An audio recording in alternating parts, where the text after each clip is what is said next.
Hi YouTube, what's up? I'm still Anna. Today I'm here with something that's very important to me and also to my 7 subscribers who obviously just subscribed so that they could hear me every other video. Tell them that Attack of the Clones is not just my favorite Star Wars movie, but my favorite film of all time. And yet, for the number of times that I have said that Attack of the Clones Episode 2 is my favorite Star Wars film and favorite film of all time, I've never really explained why that is, and that's what this video is. This video is 20 reasons, mostly chronologically, about why Attack of the Clones is the greatest movie ever fucking made. Now when I say things like, this movie was good but not as good as Attack of the Clones, you know exactly what I'm talking about. Okay, number 1, Yoda. From the get-go, Yoda is the sass master.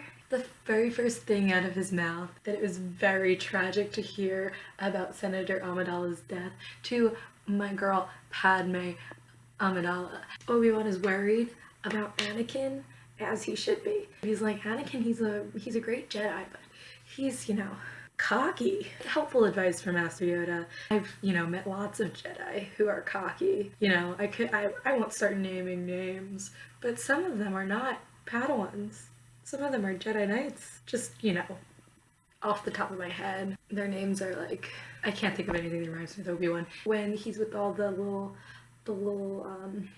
ones, little initiates, they're like doing like basic lightsaber training. Yoda, which is the cutest thing ever, and he goes, lost the planet Master Obi-Wan has. How embarrassing, is literally the cutest thing that's ever happened in all of cinema. Second of all, when Yoda has like these visions of Anakin like slaughtering not younglings, well not younglings obviously, but slaughtering an entire village of Tusken Raiders, he goes, hope Anakin's okay, which is like more forethought than anybody has ever had in any of these trilogy movies. Nobody is ever worried about Anakin, and they should be. 2, the elevator scene. Our heroes are reintroduced to us 10 years later in an elevator. We have not yet seen Obi-Wan or Anakin since we left them 10 years ago in The Phantom Menace, where Obi-Wan promised Anakin that he would train him as a Jedi. And it looks like he has. Anakin's got a stupid little fucking Padawan braid, and I think he looks so good. They both look excellent. I don't even know what they're having a conversation about, except that it slowly devolves into Anakin being really nervous to see the love of his life again, and Obi-Wan laughing at him, which is like such a nice, warm, mentor-mentee energy. Number 3, big ass robes. For some reason, Anakin and Obi-Wan are both wearing like the largest robes they will ever wear, like just absolutely swimming in their Jedi robes, and Anakin like hides in his, like he like gets smaller and smaller, and he's like not a small dude. When he's like trying to talk to Padme and like it's not working, or when he like mouths off to Obi-Wan in her apartment, and he just looks adorable swimming in that like giant robe, and I really appreciate that.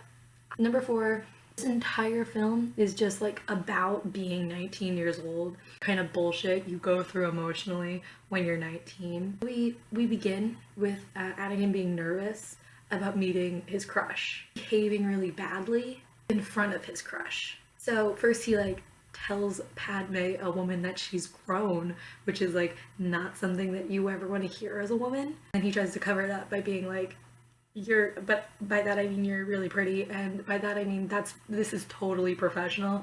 We're having a professional relationship with professional, and he looks like completely embarrassed, and so does everybody else in the room. Which is how I recall being 19 3 years ago when I watched this movie for the first time, and I was 19, and I was like, that's what life's like, just all the time. Constantly being embarrassed and saying things that you don't mean. Also, that's what like being 22 is like. Also, I'd like to hammer this point home one more time.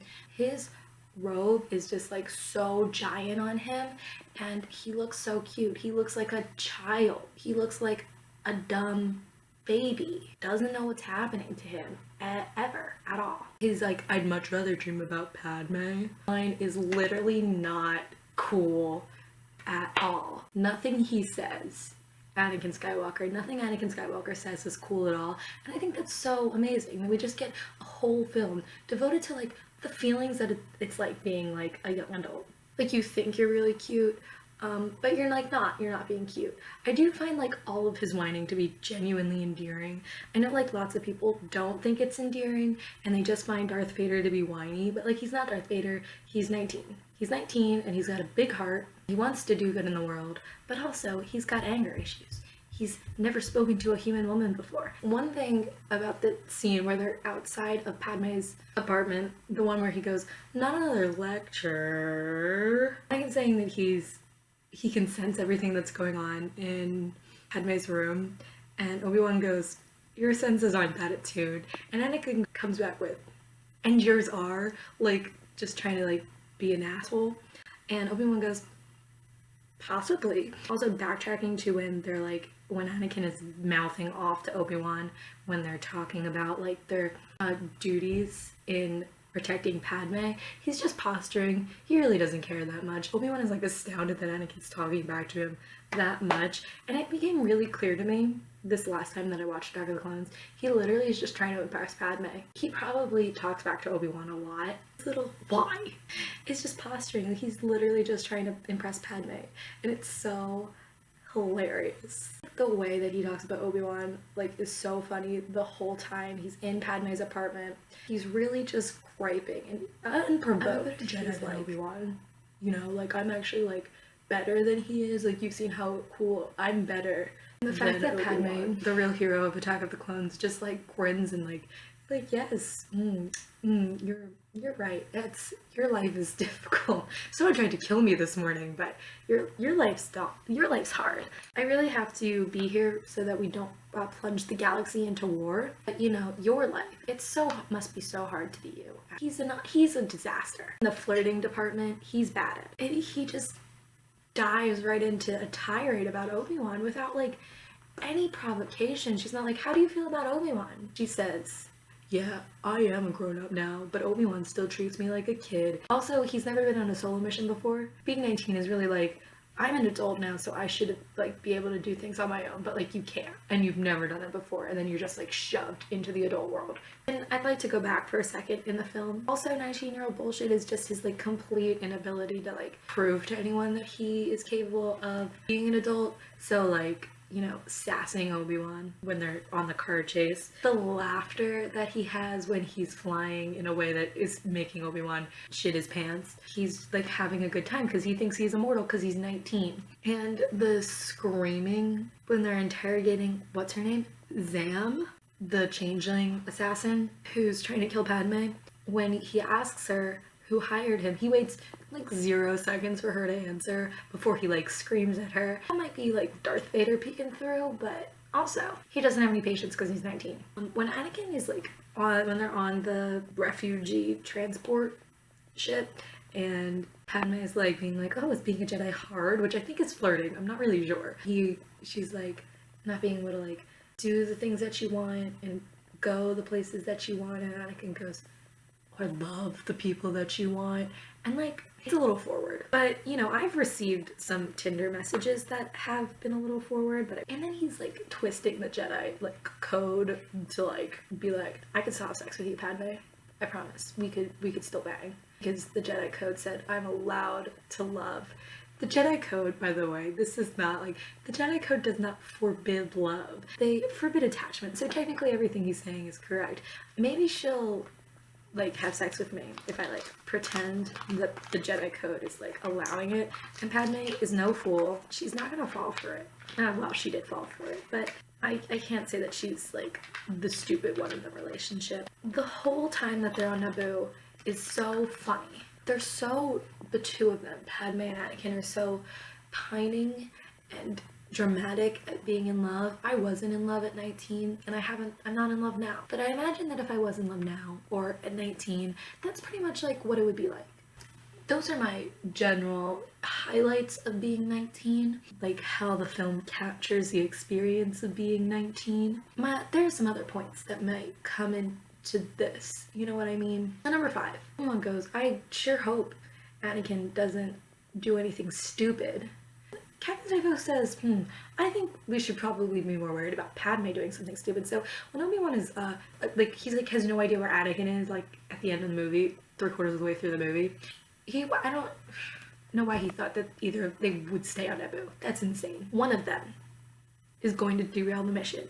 And really, who's to say who it's going to be? Number 6, ponchos. Anakin's poncho is amazing. I guess like 6A is like every single costume that Padme wears. It's so beautiful. Her Attack of the Clone outfits are far and away the most beautiful pieces of clothing I've ever seen. Natalie Portman's hot. Number 7 is specifically about the scene where they're in the throne room on Naboo and the way that he like interrupts Padme. He like just doesn't listen to him. She's like, excuse me. Because, excuse me, like they just have like a little bitch off in the middle of like public, and Anakin doesn't know when he needs to like stop. Number 8, Anakin's absolute insistence that a dictatorship might be like the best way to go truly captures the feeling of being 20 years old. Number 9, I don't like sand. It's coarse, and it's rough, and annoying, and it gets everywhere. Not like here. Everything's soft and smooth. That is the single best piece of dialogue that has ever been written. First of all, it's true. Second of all, it's flirting but bad, which is, we've set a precedent. Anakin does not, physically is unable to flirt.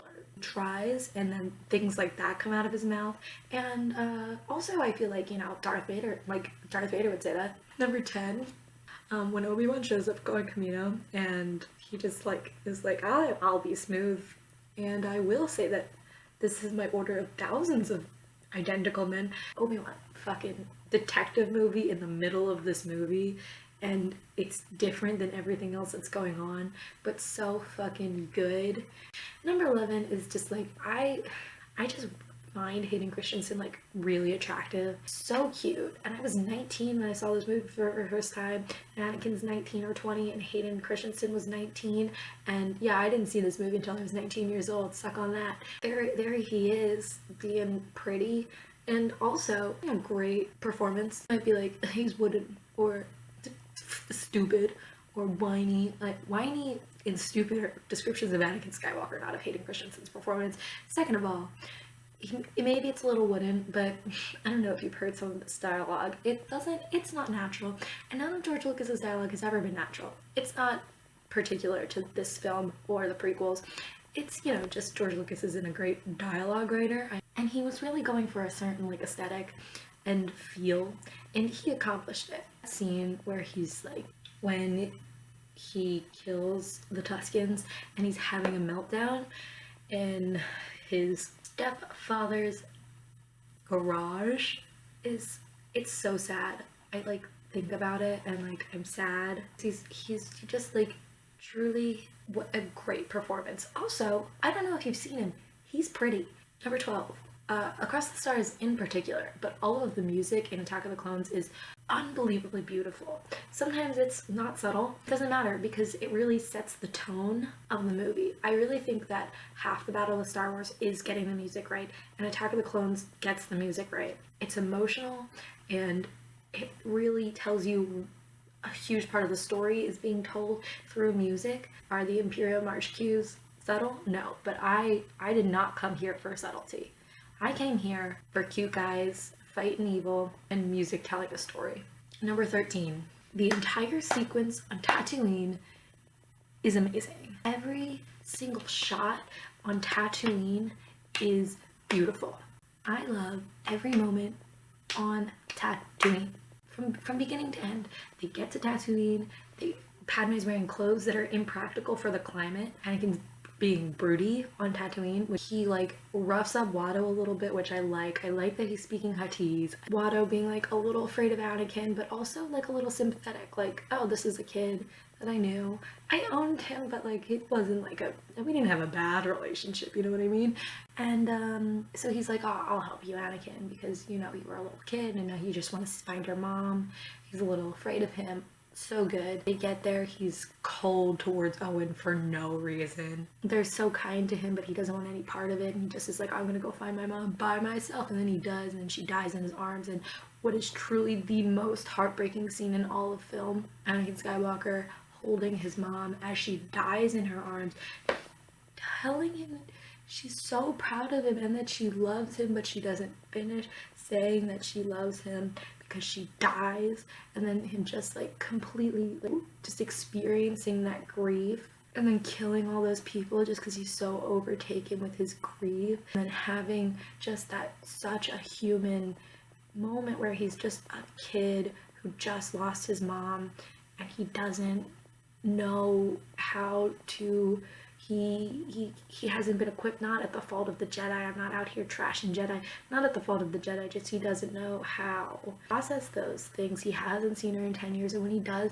she dies in his arms, and Padme excusing the fact that he literally just told her that he committed mass murder, and him blaming Obi-Wan because what else is he supposed to do? I think maybe if Obi-Wan had like taken his dreams more seriously, he would have gotten there in time. Maybe if Obi-Wan let him do things on his own, he would have gotten there in time. Maybe if Obi-Wan was a better Jedi, he would know something to save her. He would just feel the darkness and the conflict inside of him, and it's just like genuinely, I think it's probably Hayden Christensen's like second best performance, second to the performance he gave at the end of Revenge of the Sith, where he's just falling apart in front of you. So there's that one shot where they're silhouetted against the back, like the front of the homestead, and it's just like this iconic house, and he's silhouetted against it. Because it's his profile, he looks like Darth Vader, which is just genuinely one of the most ingenious like designs. George Lucas might not be able to write dialogue, and he might not be able to pace a film, but he does the most incredible visual storytelling. And John Williams obviously does the most incredible musical storytelling. Also, I think one insight that I have to share with you, when they receive the transmission from Obi-Wan, Anakin's really, really hesitant to go and save him, and Padme's like, "Why are you not gonna save Obi-Wan?" And Anakin's like, "Yeah, he's still literally reeling from the death of his mother," and he like says that Obi-Wan is his father for the second time in this film. That's the second time that he said that. He says it twice. That's the second time. It's because, you know, he literally cannot stand to get there late again and lose the only other parental figure that he's ever had in his life. He can't lose his mother and his father in the span of one day. He doesn't know what to do, but Padme's like, well, I'm gonna go. And it's just like that little like push that he needs to kind of be like, well, it wasn't me. He's like, I was disobedient and my mom died, and I think he's afraid that if he's disobedient a second time, the same thing's gonna happen, but he's not disobedient, and Padme's really like out there like riling him up. I think it's cute. They have like this insane little breaking the rules dynamic. Number 14, there's that sci-fi sound that's in like all the sci-fi trailers. They used it in a way that was like made sense for the story, and I love it. Every time it happens, I'm like, that's fucking legit. That's legit.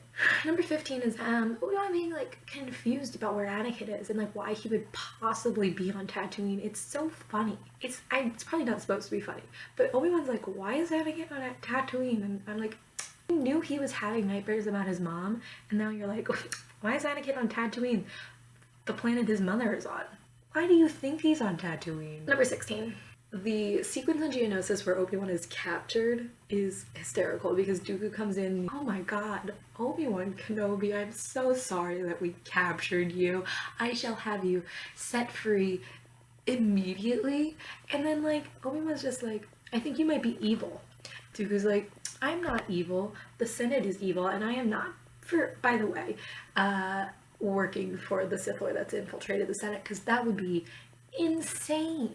Also, you can see the Death Star plans, which is great because they've been working on this one plan, a giant space station with the capability of blowing up a planet for 20 years by the time it's built. Probably longer. By the time that it's built and Luke destroys it, that's 25 years of work down the drain because one 19-year-old pilot was like, I'm gonna blow it up. 17 is the fact that R2 just fully pushes 3PO over the edge of like that little door, just like for no reason. There's no reason for it. There's literally no reason for it. He just like does it. He could have let 3PO go back to the ship, but he's like, no, fuck. 3PO. He's a demon. Number 18 is that the last like 40 minutes of the movie are just a series of increasingly terrible puns. There's only 3 that I can think of, but they're all bad. And there's probably more throughout the movie that I, not smart enough to understand. So like obviously there are 3 really bad ones, easily digestible for the whole family. Here they are. They're tied up.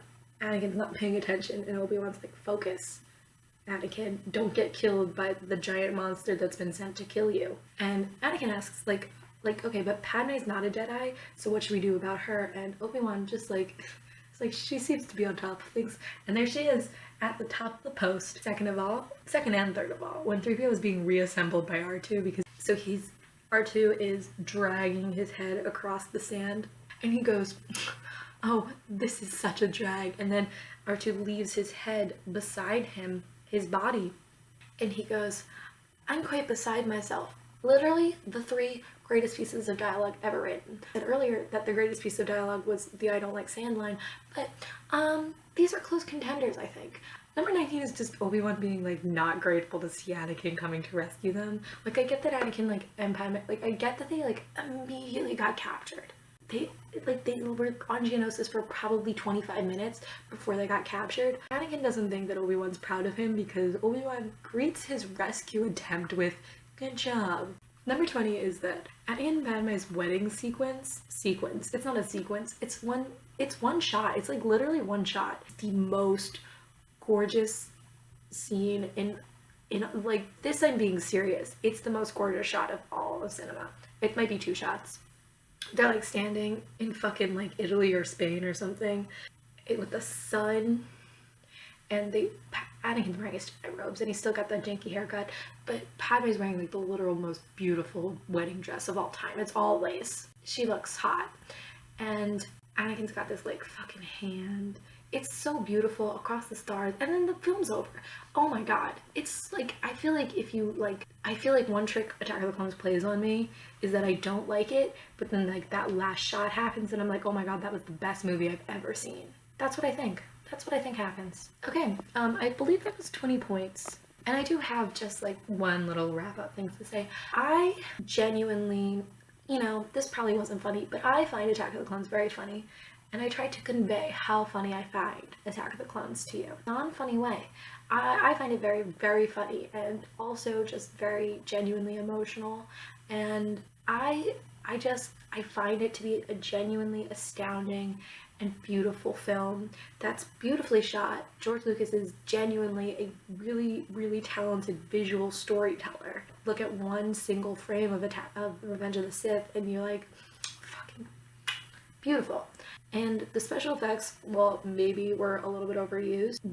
They don't look great, but they don't look bad. They look a little dated, but they look still pretty good, honestly. They don't look any worse than controversial.